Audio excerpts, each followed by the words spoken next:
Bonjour et bienvenue sur cette vidéo. Nous allons démontrer mathématiquement la relation qui relie les trois angles d'un triangle. Nous avons déjà une idée de quelle est cette relation d'après les vidéos précédentes, mais nous n'avons pas encore vraiment démontré mathématiquement pour tous les triangles que cette relation est valable. Et c'est ce que nous allons faire dans cette vidéo. Ce que je vous propose, c'est de commencer par réfléchir à la façon la plus simple d'aborder la question. C'est-à-dire que il y a une relation entre les trois angles, c'est-à-dire que connaissant par exemple les deux premiers, on peut trouver le troisième. Et je vous laisse réfléchir à comment aborder cette question de la façon la plus simple possible. Donc, il faut imaginer que vous êtes en train de voir une montagne, de vouloir monter sur la pointe de cette montagne. Et à ce stade, vous cherchez simplement la façon la plus simple de monter sur cette montagne. Donc, la façon la plus simple, ce serait de prendre un téléphérique, c'est-à-dire d'aller chercher sur Internet quelle est la réponse. Mais ça, on ne va pas faire. Donc, il s'agit de monter à pied, c'est-à-dire de réfléchir par vous-même. Mais par contre, au niveau de la voie, essayez de choisir la voie qui est la plus simple. Donc, la question est comment démontrer que pour tous les triangles, il existe une relation entre les trois angles, c'est-à-dire que connaissant les deux premiers, on peut trouver le troisième, et trouver la façon la plus simple possible, ou bien simplement une façon simple d'aborder cette question. Alors, je vous laisse réfléchir et nous nous retrouvons dans un petit moment. Voilà, il y a différentes façons de simplifier cette question. On va en discuter une dans cette vidéo et puis une autre dans une vidéo suivante. La première façon, c'est au lieu de se dire que ce troisième angle dépend des deux autres angles, c'est-à-dire quand on bouge les deux autres angles, ça va faire bouger le troisième angle d'une certaine façon, et on essaie de trouver la relation. Pour simplifier, on va plutôt se dire qu'on va fixer, qu'il va y avoir un angle qu'on ne bouge pas. C'est-à-dire que par exemple, cet angle ici, on va le garder constant. Et puis on va juste jouer sur bouger cet angle-là. Donc on va envisager, voilà, ça c'est le triangle initial, et on va envisager peut-être de changer cet angle-là, de ce côté ici, mais en gardant celui-là constant. Donc on garde une chose constante dans le problème. On bouge seulement un seul angle, et puis on regarde l'impact que ça a sur l'autre angle ici. Donc ça veut dire si je continue mon triangle, je change ici l'angle et je regarde quel est l'impact que ça a sur ce deuxième angle. Donc quand j'avais ceci comme angle, j'avais ça comme autre angle. Celui-là, on le garde constant. Et puis, maintenant, si je rajoute cet angle ici, eh bien le troisième angle devient plus aigu. En fait, il devient ceci à la place d'être cela. Donc j'ai finalement agrandi cet angle et ça a rendu plus petit cet angle-là. L'avantage de réfléchir comme ça, c'est que en gardant un angle constant, c'est quand même plus simple que si on bougeait tout en même temps. Et là, c'est une astuce assez standard en fait, d'essayer d'éviter de tout faire bouger en même temps. C'est par exemple le cas en physique. Si on regarde l'impact d'une chose sur une autre chose, disons de A sur B, on va essayer il y a peut-être aussi un impact de C sur B, mais on va essayer de voir d'abord quel est l'impact de A sur B et ensuite quel est l'impact de C sur B, et pas de faire bouger A et C en même temps et après avoir de la peine à comprendre ces différents impacts. Donc ça, c'est une approche simplement standard qu'on est en train d'essayer d'appliquer dans notre cas là.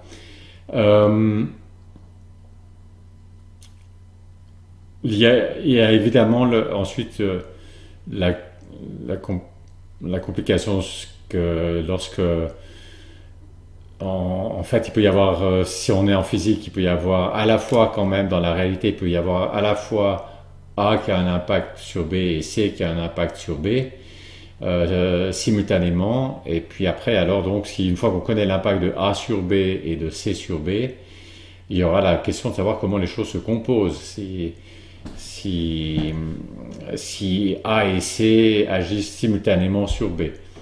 Alors dans les cas les plus simples, eh bien c'est la même chose. Au lieu d'avoir A et C qui agissent simultanément sur B, c'est la même chose que si on a d'abord A qui agit sur B et ensuite C qui agit sur B. Ou l'inverse, d'abord C qui agit sur B et ensuite A qui agit sur B.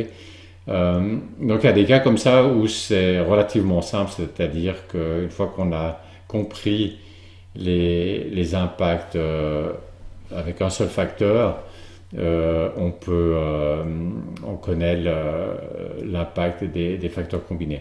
Des fois c'est plus compliqué parce qu'il y a une interaction entre les facteurs.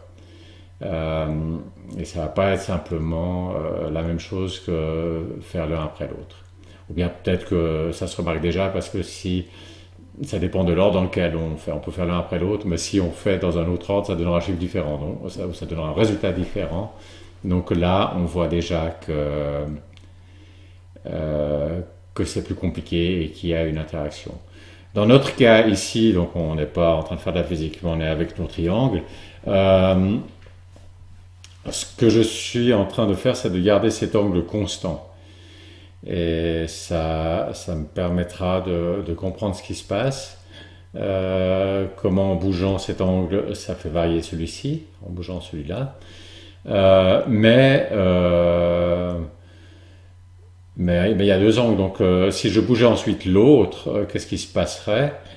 Et là, on peut se convaincre assez rapidement que finalement, si j'ai compris ce qui se passe quand je bouge cet angle en gardant l'autre constant, si je veux ensuite bouger les deux angles, il suffirait que je garde d'abord celui-là constant et que je bouge celui-ci, et ensuite je garde celui-ci constant et je bouge celui-là, et j'arriverai à faire bouger mes deux angles en même temps et à voir ce qui se passe sur mon troisième angle. Donc ça veut dire que dans ce problème-là, c'est justement un problème où il n'y a pas d'interaction entre les deux choses. Il n'y a finalement pas d'interaction entre les deux angles d'ici. Et une fois que j'aurai compris comment le troisième angle varie quand je fais varier celui-ci avec celui-là constant, finalement j'aurai tout compris. Donc voilà, c'est ce qu'on va essayer de faire. Vous voyez ici ici c'est mon triangle de départ, c'est là avec le premier angle que j'avais au départ. Et vous voyez que j'ai essayé de prendre un triangle qui est pas trop spécial. Par exemple, c'est pas un triangle qui a trois côtés égaux.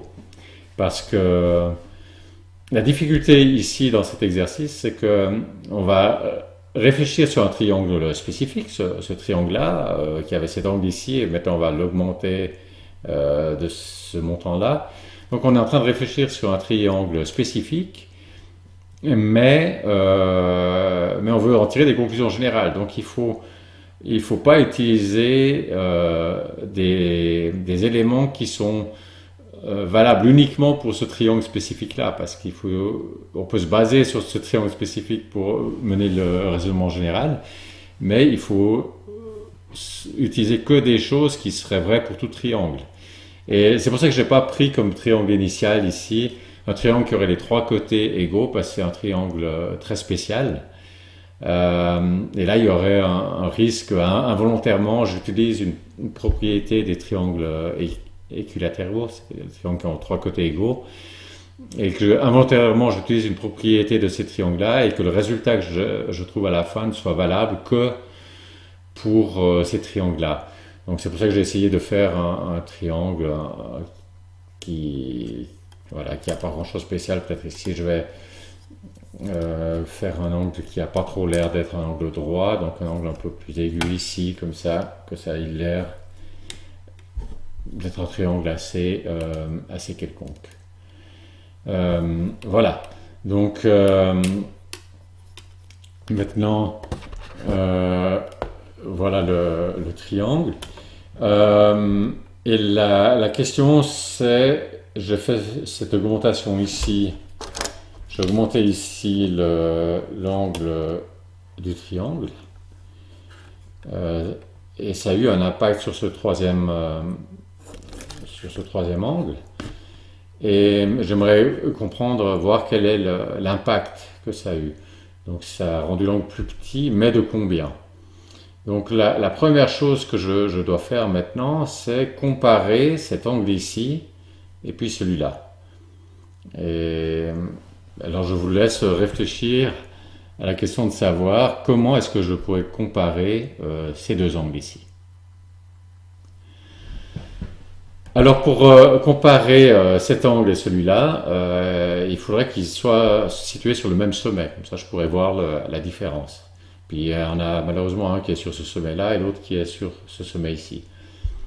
Donc il y a une façon simple pour reporter l'angle, c'est-à-dire je pourrais ici faire une parallèle. Donc cette ligne-là est parallèle à celle-ci. Donc cet angle ici, on va le retrouver là. Et l'intérêt de ceci, donc c'est cet angle qui était ici, vous allez le retrouver, je vais essayer de le fixer là, je le mets comme ça, vous allez le retrouver là. Alors maintenant, ça nous permet de comparer le nouvel angle, le nouveau troisième angle, avec l'ancien qui est le bleu ici. Et donc ce qu'on voit, c'est qu'il y a cette partie-là qui est la différence entre l'angle ici et l'angle là, entre l'ancien et le nouveau. Donc voilà, il faut qu'on trouve maintenant une relation entre l'augmentation de l'angle que j'ai faite ici et puis juste cette partie ici. Peut-être pour qu'on le voie bien, je vais faire comme ça. Et l'augmentation, enfin la réduction plutôt, du troisième angle qui a eu lieu là. Donc là, je vous laisse réfléchir. Quelle est la relation entre cet angle ici et cet angle-là? Alors, on se retrouve dans un instant. Eh bien, ils sont égaux. Et il y a une façon simple de s'en convaincre, c'est de regarder un peu plus haut, c'est-à-dire de regarder ici. Et ce que vous verrez ici, c'est que finalement, cette droite ici, elle est parallèle à celle-là. C'est pas un hasard, on l'a fait parallèle, on l'a fait exprès de le faire parallèle pour pouvoir revoir cet angle ici. Donc cette ligne-là, elle est parallèle à celle-ci. Donc au fond, cet angle ici, et quand je retrouve ici, c'est le même. J'ai cette droite et puis c'est simplement le même angle qui a été déplacé ici, puisque ici c'est parallèle. Or, l'angle qui est ici, c'est le même que l'angle qui est en face, puisque c'est ici c'est l'autre côté, disons, de la même intersection de droite. Donc cet angle ici est égal à celui-ci, qui est égal à celui-ci. Donc en conclusion finale, cet angle est égal à celui-ci. Donc ce que ça signifie, c'est que quand j'augmente cet angle d'ici en laissant l'autre, là, vous le voyez, l'autre est resté constant, quand j'augmente cet angle ici de ce montant-là, finalement, je réduis l'angle qui était ici, je le réduis du même montant que cet angle ici. Donc la formule est simple, ou le lien est simple. Si j'augmente par exemple cet angle ici de 10 degrés, je vais réduire cet angle, si j'augmente cet angle ici de 10 degrés, je vais réduire cet angle-là de 10 degrés. Une autre façon d'exprimer la chose, c'est que quand j'additionne les angles, les trois angles de mon triangle, et bien après quand j'aurai agrandi le triangle ici, la somme des trois angles sera toujours la même puisqu'il y aura cet angle ici qui aura augmenté par exemple de 10 degrés, mais l'autre aura diminué de 10 degrés. Donc voilà. Peut-être que ici, vous remarquez que si je bouge un peu, là j'avais un angle qui ressemblait ici un petit peu à un angle droit tout à l'heure, je vais peut-être le rendre un peu plus grand pour que ça soit vraiment plus un triangle quelconque. Mais vous voyez que tout le raisonnement reste identique, c'est-à-dire cet angle ici va finalement, pour les mêmes raisons, être égal à cet angle-là, même si je commence à bouger comme ça cet angle-là. Voilà, donc nous avons démontré mathématiquement et pour tous les triangles, puisque nous ne sommes pas basés sur un triangle particulier, même si nous avons raisonné sur un triangle particulier, nous avons démontré pour tous les triangles que la somme des angles est préservée, est constante, est la même que la somme des angles d'un triangle, c'est la même pour tous les triangles. Et bon, il restait encore à savoir quelle est cette somme. Et là, je vais vous refaire le raisonnement que j'ai fait dans une vidéo précédente. C'est-à-dire qu'une fois qu'on sait que la somme est la même pour tous les triangles, alors il suffit de considérer un triangle, par exemple celui-ci, avec un côté ici et les autres côtés là. Et puis, quand j'écarte mes coudes ici, le triangle change un peu, mais la somme des angles reste toujours la même, puisque nous venons de démontrer mathématiquement qu'elle reste toujours la même. Et ce qui se passe, c'est que vous voyez ici, quand je m'approche de ce point-là, en fait, où le triangle est complètement dégénéré parce que les trois sommets, donc vers mes doigts et vers mes coudes, sont sur la même ligne, quand je m'en approche, je vois que l'angle ici tend vers 180 degrés, alors que les deux autres, là, vers mes coudes, tendent vers 0. Donc à la limite, j'aurai 180 ici et 0 vers mes coudes, donc là, une somme de 180 degrés. Donc, si la somme des angles est toujours le même chiffre, quel que soit le triangle, et puisque maintenant on en a un, on voit que c'est 180 degrés, ça veut dire que la somme des angles d'un triangle fait 180 degrés. Voilà, nous l'avons démontré mathématiquement, et toute l'idée de départ était de simplifier la question, au lieu de se demander comment le troisième angle ici change quand je bouge les deux autres angles. On a gardé un angle constant, et puis on a fait bouger qu'un seul des deux angles. Et ça nous simplifiait le problème. Et maintenant, il y a d'autres façons de simplifier le problème. Et ça, c'est ce que nous verrons dans la prochaine vidéo. Donc, nous allons redémontrer mathématiquement le même théorème, mais en simplifiant le problème d'une autre façon. Voilà, j'espère que cette vidéo vous aura plu, et j'espère vous retrouver dans une prochaine vidéo.